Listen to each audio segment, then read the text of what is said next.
Good evening.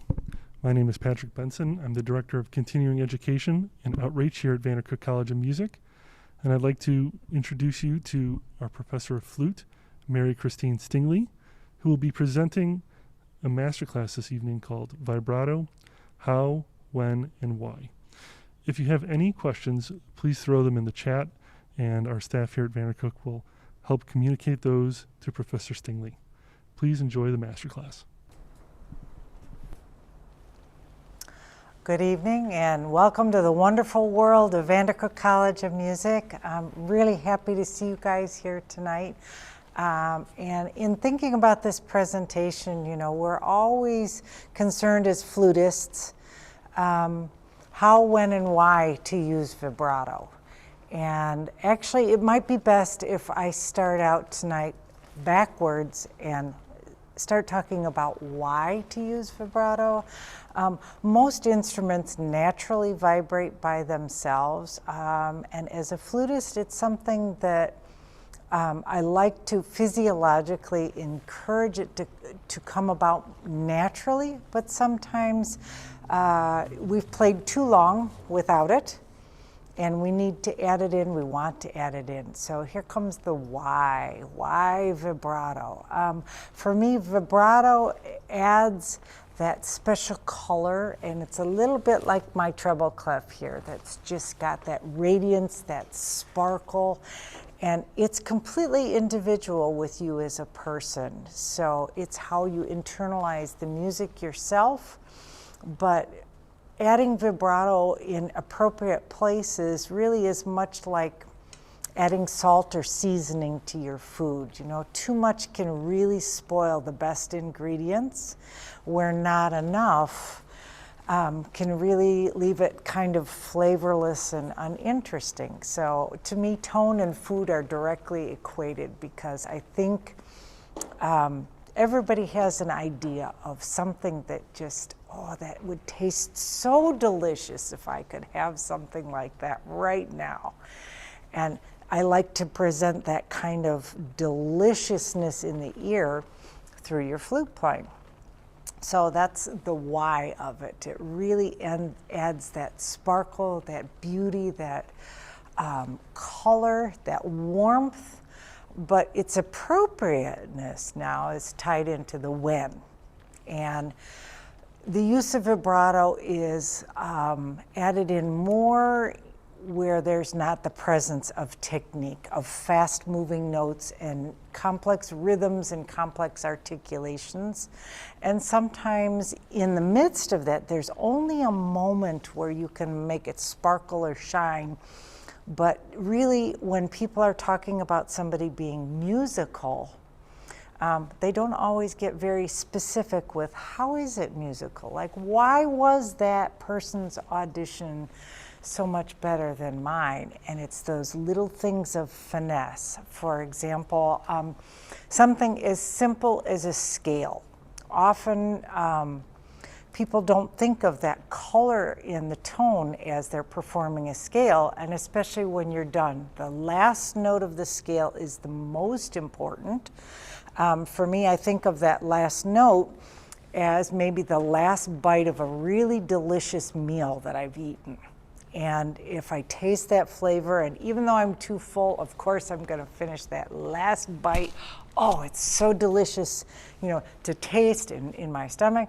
Well, musically, if you perform this wonderful thing, like just simply a scale or a piece of music, or doesn't matter how simple or complex it is, but if you end very tastefully, very elegantly, it leaves that good taste or good flavor in my ears, that good impression. And that's such a big difference in performing. So, for example, often scales are performed where we sustain the octave and move on the passing notes in between. But when we get to the bottom, people just stop and quit and give up, and they're done. And to me, you want to always present a scale with that finesse, that color, and it's just somehow noticed that, like, that person's performance was a little bit better than somebody else's because that color, that warmth is there. So for example, if we're doing this kind of scale,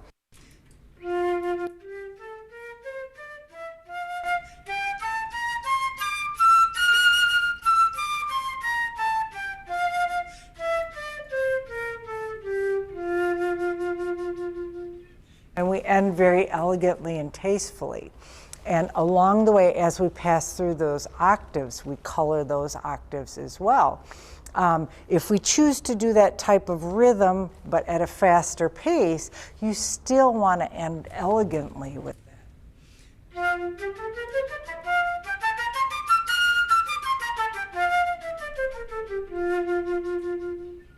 It's like just you're taking that moment to color and have the care and finesse to finish something properly.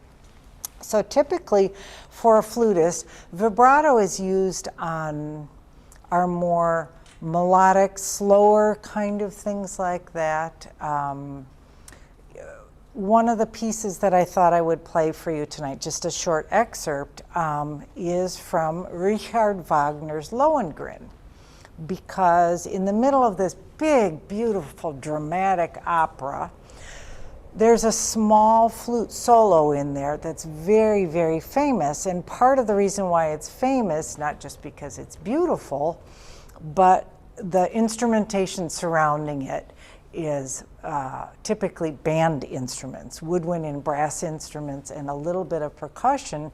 And so this is often done in a band setting. So this is called Elsa's Procession to the Cathedral.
And usually at that point, the other instruments start taking in and taking over with the melody, so the flute very delicately fades out. And this, this type of melody, slow-moving, gentle, very innocent and pure, really requires just slower vibrato and more controlled, and then as a dynamic builds up, the speed of the vibrato will slightly pick up, and then as it quiets down, as it descends, it relaxes a little bit. So that's typically where you'll put vibrato, is something slower, more elegant like that. Another piece that flutists love to play is from Jules Massenet's Thais, and it's the Meditation. And it was originally written for violin, but of course, you know, flutists play violin music all the time, and violinists play flute music all the time, and it really doesn't matter who the music is for. If the melody is beautiful, everybody should play it. We want to do it. So here is where it's, again, something simple and more relaxed, but there's just a slight more intensity in the melody where the vibrato will become a little bit more intense.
Okay, so now we need to start talking about the how to produce that vibrato. And I think we all have a lot of different concepts as teachers, but in general, I very often hear that you need to breathe in the diaphragm. Well, just physiologically, that's absolutely impossible because the diaphragm does not take in oxygen when we breathe. It's a muscle that's underneath the lungs, a little bit like two parachutes. And it contracts when the lungs inhale and pull the lungs down to breathe in, and then it goes back the other way and pushes up as we're going out. So it's that support. And you'll feel abdominal support here, but in general, you really are creating that much more with your throat. So one of the things I'd like you to try is just gently feel your throat and say, oh. Just drop the back of your tongue down and say, oh. And you're going to actually feel like there's a ball in your throat that descends. And what you're doing is, if your hand represents your tongue, you're relaxing the back of your tongue down in your mouth and creating an open tunnel for the air to pass through unimpeded. And as you're vibrating, the faster it is, your vocal cords are really coming very close, but they're not actually hitting each other. So we have tried to share with you a fingering chart just in case you need one for the exercises we're going to do. And I like to start these exercises on an E flat, that's the second space in the staff there, so that really it's optimizing your finger usage so that you really are hanging onto your flute with many, many fingers while you're doing this exercise. And we want to start producing a pulse, much like you would be saying ha, ha, ha. Excuse me.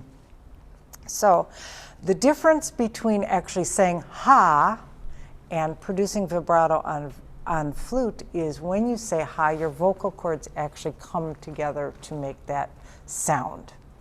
And if you think of the back of your tongue down and relaxed, then you're no longer creating that sound with your vocal cords. Your throat muscles relax down, the vocal cords stay apart, but yet you can still vibrate that. So what we like to do is first start with a pulse in the vicinity of your metronome mark, somewhere around 54 to 60, just a gentle, slow beat.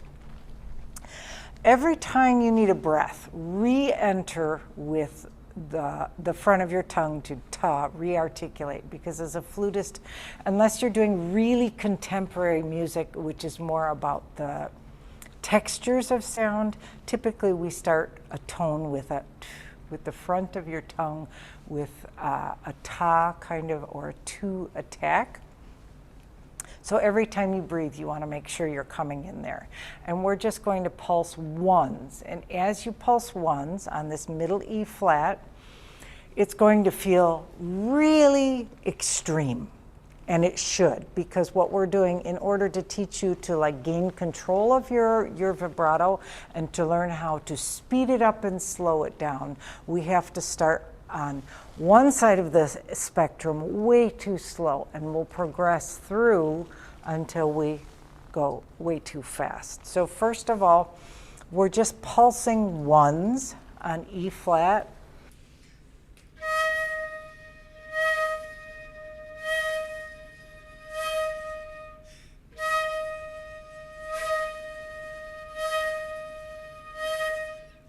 As you're doing this, yes, it really destroys the pitch. The pitch goes through a big cycle of very sharp, very flat, very sharp, very flat, like that. So as an exercise, don't stress about the pitch, because you're never going to be asked to perform that type of thing. So sort of think of it this way. As musicians, this is why you take calculus. You finally find out where that wave and the slope and the amplitude come in, because this is exactly what vibrato is doing. And so the slower you are, the greater the slope is there, the greater the amplitude, and the larger the wave. And the more we put on a beat, the closer it's going to come together. So you take that pulse of 1 per pulse, and now we're going to increase to 2. And because they are so wide, so far apart, you definitely will feel this in your abdominal cavity here. You will definitely feel the use of that diaphragm, okay? But that's not actually producing it. It's just because it is so far apart and so extraordinary that physically you feel it here. So let's do 8 pulses of 1, and then we'll do 8 pulses of 2.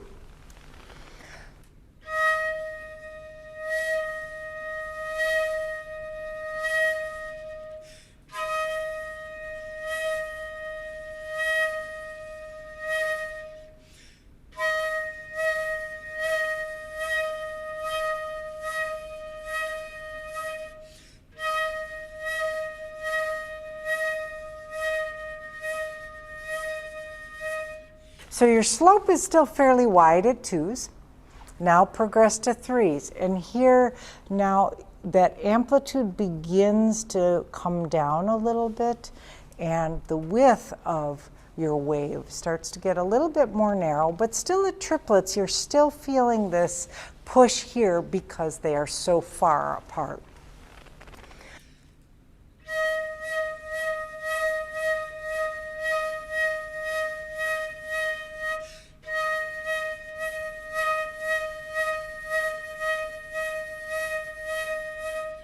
It's about the time when we start progressing to 4s that they come close enough together that you really start feeling it more in your throat. If you think about what you're doing while you're doing it, you'll notice that, oh, I do feel that more here.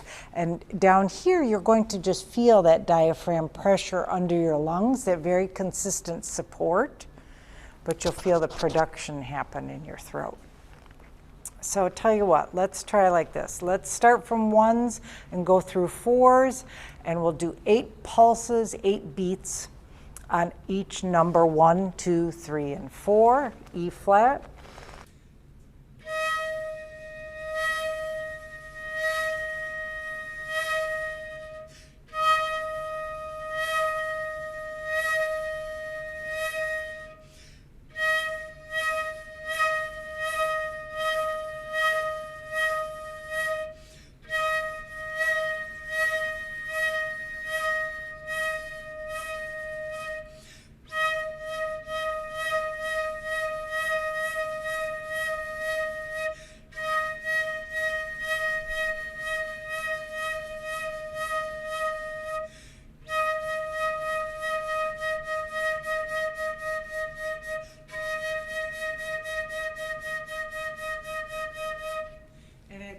When you start feeling those 4s, you almost feel like you flipped on the light switch. It's like you flipped on the vibrato switch in your throat.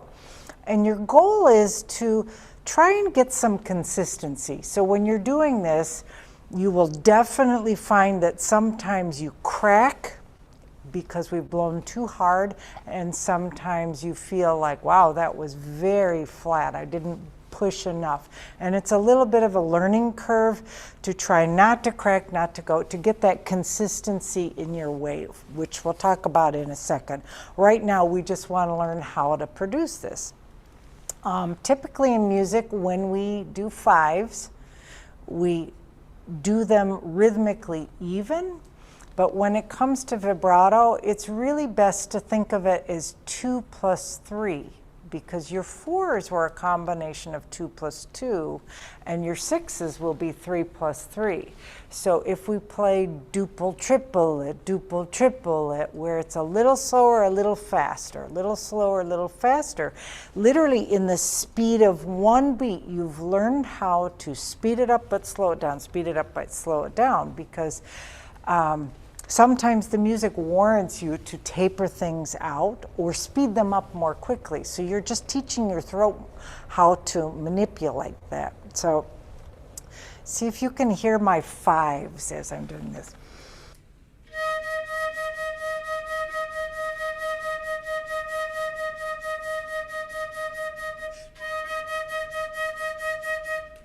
So that's that duple triplet, duple triplet. And then you're going to transition into sixes, which would be 3 plus 3. Still thinking triplet, triplet, triplet. So let's play together 2 measures of fives and 2 measures of 6. Let's put that together. Okay, about 1, 2, 3, 4.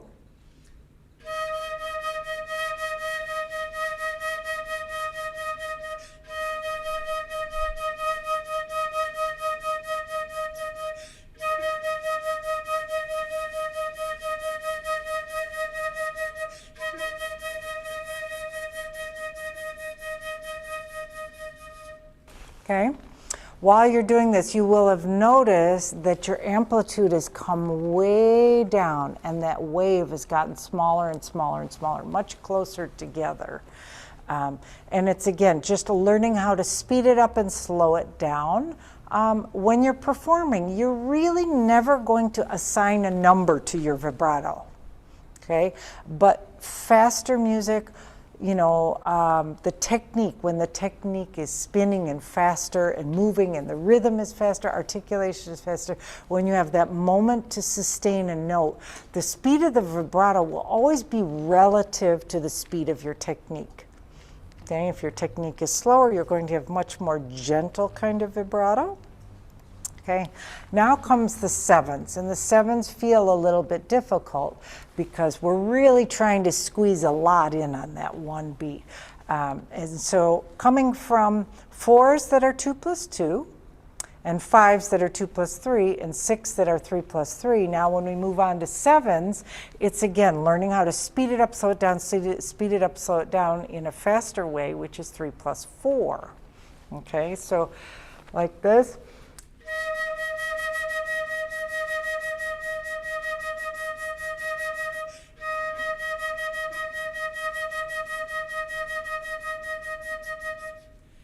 If that causes trouble when you're playing, sometimes it's easiest to single tongue a few sevens before you start actually trying to produce the vibrato. So let's try like this. Let's try our sevens together and see if you can tongue sevens. Let's do 1 measure of sevens and then 2 measures of 7 vibrato, okay? 1 measure tongued, 4 beats tongued, and then 8 beats vibrato.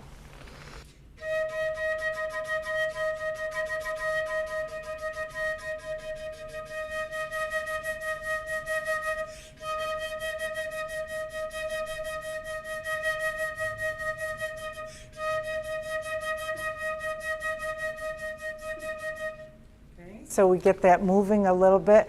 And of course, now we've gotten to the opposite end of the spectrum where we're doing 8s. 4 plus 4, which is for a sustained period of time, it's really too fast, too much vibrato. It would be like putting a whole handful of salt in something that you're cooking, like, ooh, we've just spoiled all our good ingredients.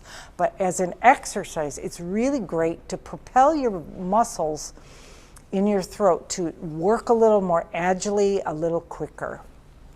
So let's try some 8s together. 2 measures of 8s might be easiest if, again, let's tongue 1 measure first and then perform 2 measures of vibrato.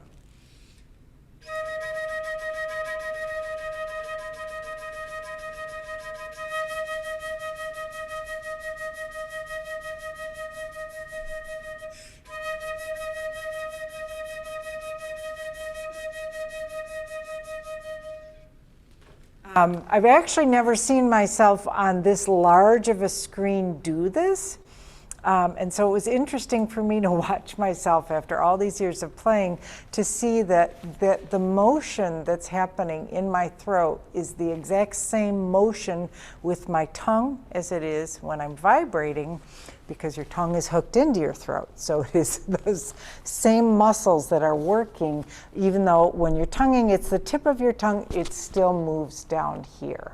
One thing you may have noticed that when I'm performing and using vibrato on sustained notes, you'll see my face move. And it's not something I intentionally do. It's not something you need to do. It's something that when the control is happening in your aperture, which is the hole that the air is passing through, and your embouchure, which is the shape of your mouth when you're playing your wind instrument, and you have good support from your diaphragm through your lungs, the muscles in your face are so relaxed that your jaw is open, the vibrato, as the air vibrates through your mouth canal, it actually moves those facial muscles. It's nothing you can control. It's nothing that you try to do. You just try to have a relaxed face so that all the tone control is here. So I'd like to start with you our first vibrato exercise that I find a really good daily warm-up. And I like things to be with flute sort of like multivitamins, where they really touch on many things at one time, okay? So first of all, it's going to help you find the center of your sound so that you can direct that air speed, that air column into the riser of the tone hole. And the riser of the tone hole is that back wall. So it's very important when you put your flute on your face that your lip only cover approximately a third, so that that airstream coming across hits that wall and will drive down the flute. And also this exercise, I like to start in a comfortable range, which is the C in the staff, and we're gonna work chromatically down to low C. If you have a low B on your foot joint, of course, progress all the way down to low B. It doesn't have to be like B to B octave. It can be C all the way down to low B if you have the low B. For today, I'm just going to do C to C. And what we generally do, this is something that I don't want you to do actually with metronome, because you need sufficient time to breathe in between, approximate sizes in notes that you're going to make, but it's more about starting each note with a clean tongue and adding that color and then gradually descending. So we start with C. We're going to do 4 of every pitch, 1 octave descending chromatically, and your 4th note will be slurred to the first note of the next pitch. So we'll do 4 C's, the 4 C slur to be natural, and then tongue 3 more, the 4th one slurred to be flat, and so on until you get all the way down to low C. And you just want to allow the vibrato to form and develop naturally. This is one of those things that the more time you spend with this on a daily basis, it really starts to relax your throat muscles and allow the vibrato to develop with you physiologically in a very natural way. And the more natural it develops, the more beautiful it is, because that's our whole goal in putting vibrato into your sound, is to enhance that, to beautify it, to color it in a way that really is very pleasant. So if we start with the C, think of the every quarter note that you're going to play. If I can give you a visual picture, let's pretend we've had a spring rain and we go outside and there's a big puddle. And we just crouch down next to that puddle and have a handful of pebbles. And maybe about 6 inches above the puddle, we just drop a pebble. and then we drop another pebble, and then we drop another pebble, and the little rings that ripple out and just barely touch each other. That's kind of a visual picture of what I can give you to think of what we're trying to create with this kind of exercise. So first we're going to go from C in the staff 4 of everybody descending, because it is chromatic. Please do not use a thumb B flat. Use either your regular B flat fingering, or you can also use your lever key. Okay?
Okay? Now, like I said, this is my sneaky way, like multivitamins, of getting extra little things in there. So we're worried about or concerned with where that airstream is hitting in the tone hole. And that's very much dependent upon where you naturally blow. If you go to make your aperture for flute and it comes on the left side or the right side, there's really nothing you can do to correct it, and you don't need to. You need to work with what you have physically. If you tend to blow out of the center of your face like I do, then that's when that's more important that your flute actually be perpendicular to your aperture. Okay, this is what's important, is literally this portion of your flute right here. Because if I turn this sideways here now, then that angle between where the air is coming out of and where the tone hole is not 90-degree angles. So you definitely want that. If you are on the left side, you will be angled down a little bit more. If you actually blow on the right side, which is much more uncommon, you'll play up a little bit like this.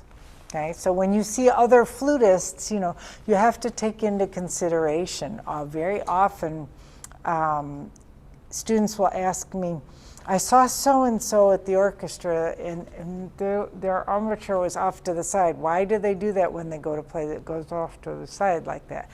And it has all to do with the muscles in your face naturally. And if that's how naturally your embouchure forms that aperture, you have to work with that. There's approximately 131 muscles in your face, but only one muscle back here. That's why that's your gluteus maximus. So this is much more fine-tuning with that. And this exercise will help you develop great tone quality and vibrato. You also play every note in the low register every day. Now what we're going to do is start on that same C in the staff, but we're going to ascend 2 octaves, which is why I have the fingering chart out for you, just in case you don't know all the way up to high C. Start playing this exercise with the fingering chart to start with. You know, you don't need to read notes on the page. You need to feel the fingerings and worry about the tone quality and allowing that vibrato to come in there. And that's how you'll learn those fingerings up there. As we change from pitch to pitch and make that slur from the fourth note to the first note, that's a change in pitch, because you are practicing, and we practice much differently than we read. We really can redo it and redo it and redo it and redo it. If there's a fingering that's uncomfortable, that fingering change, repeat that change. For right now, we'll just play 4 of everybody and make that slur. So we're going to go up 2 octaves, starting on C.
So now you've made it all the way up to the top.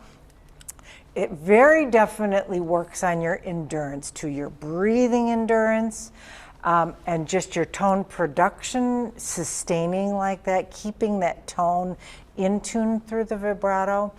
Another thing that is really one extra like bonus vitamin added into the mix is, as you're playing this exercise, you know, we change pitch so slowly that I find it very important to really have very lazy technique. This is one place where lazy is a good thing, because whoever tells you lazy is a good thing, you know, Mama always tells you, don't be lazy, don't be lazy.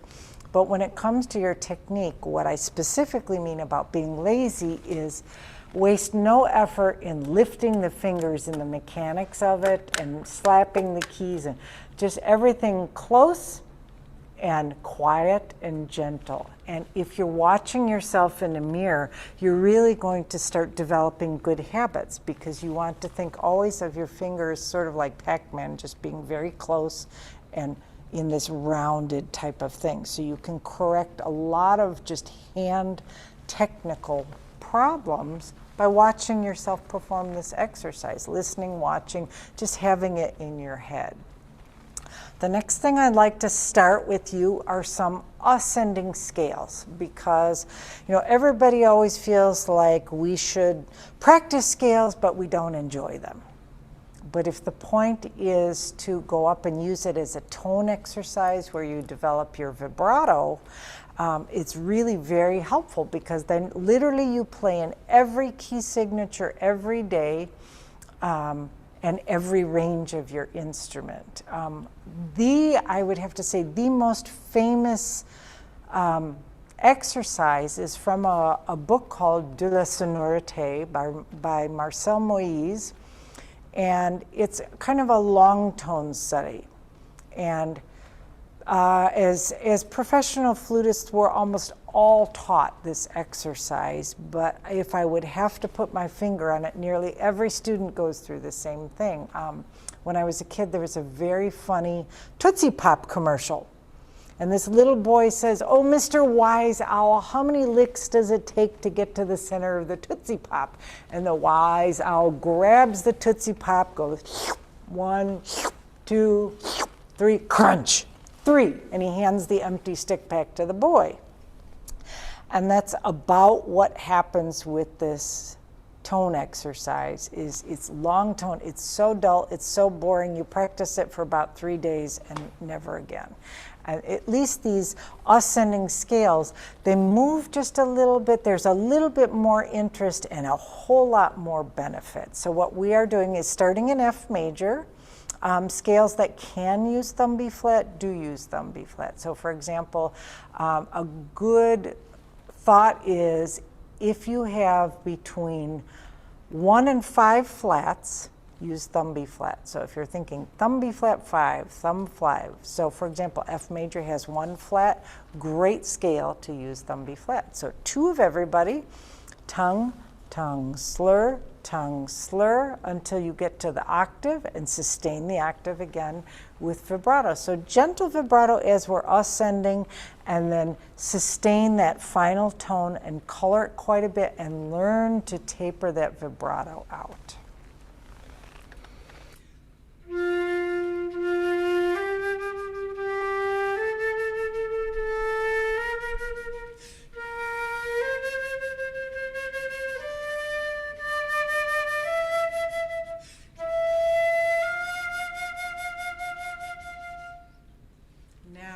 Can repeat each scale as many times as you like, as many times as you feel necessary. If you feel like technique is bothering you, repeat it several times. It doesn't hurt. Or if you feel like the vibrato just didn't seem to relax when you're coming down, repeat it.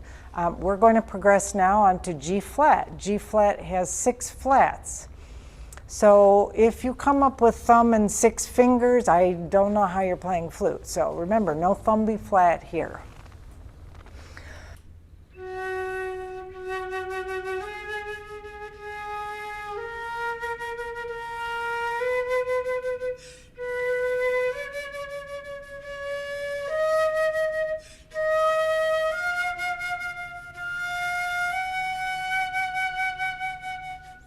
G major.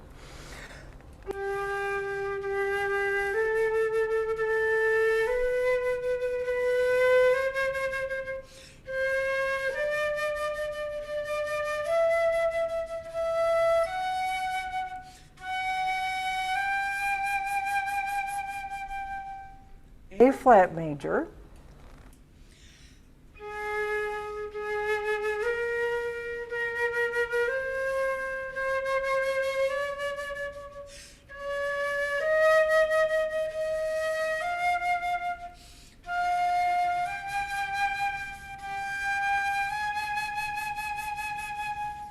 A major.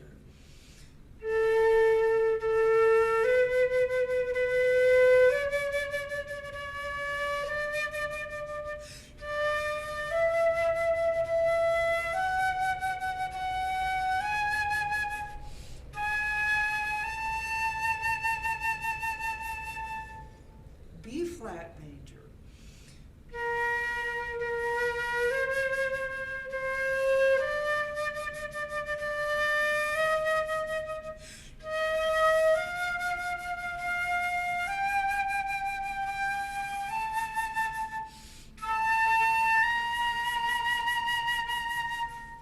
B major, or if you prefer, C flat.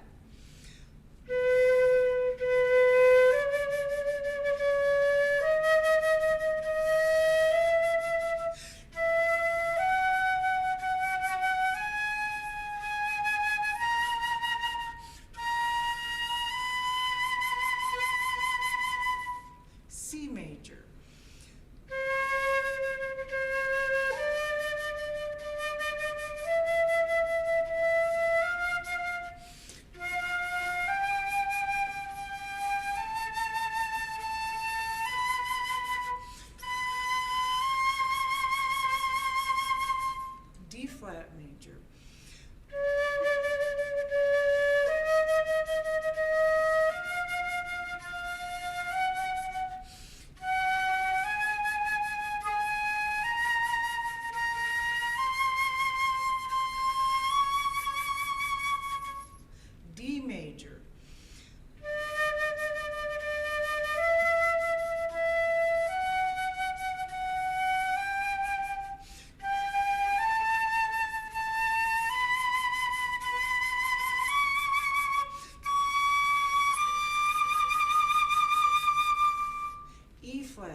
through all 12 keys. So are we done? Oh, no. You continue on with F major higher, G flat the next octave, G. At minimum, take the C all the way up to the high C. Personally, I like to go up to D myself. Once I've ascended as far as I can go, I start with the low F that I started with, and then I descend E major, E flat major, D, D flat, C, and B major. And it's a great warm-up. You always want to use that as a warm-up. It warms up your tone, it warms up your breathing, your articulation, and most of all, that warmth and color in your vibrato. So to present something at the opposite end of the spectrum, I thought I would do something that really intersperses lots of technique in with vibrato, so you can hear the use with the faster side, the spin on it.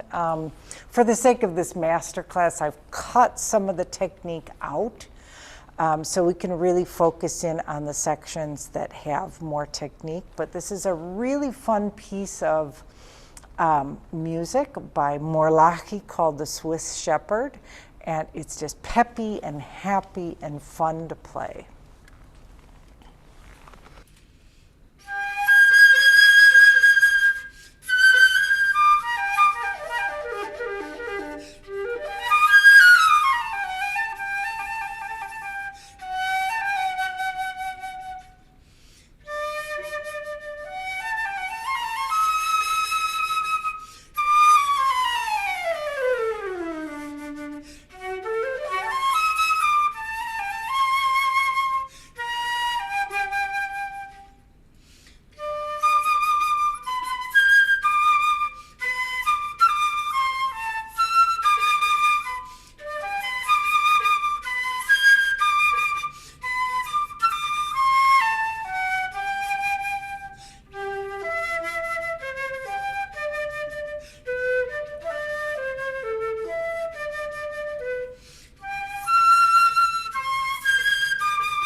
So here's an example that intersperses some slow, more intense, more passionate vibrato and some very sparkly spin, much the way like a tiny diamond would sparkle in the sun.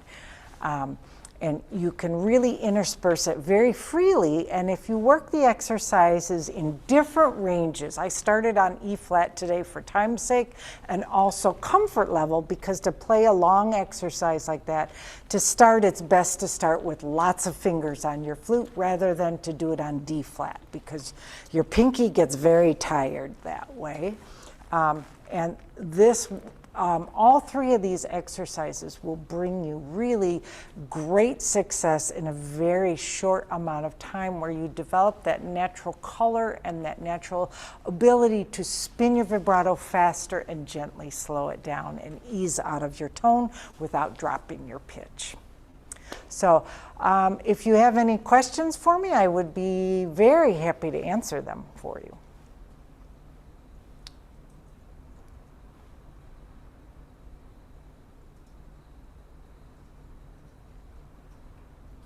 Well, feel free, of course, to email me at mstingley@vandercook.edu. Anytime you'd like, I'd be happy to answer any of your questions, whether it's for you yourself or for your students. And I would also be very happy to see you on campus. So make a visit here, come visit us, come see what we're all about. And so it was very wonderful to see you and work with you today. So thank you very much.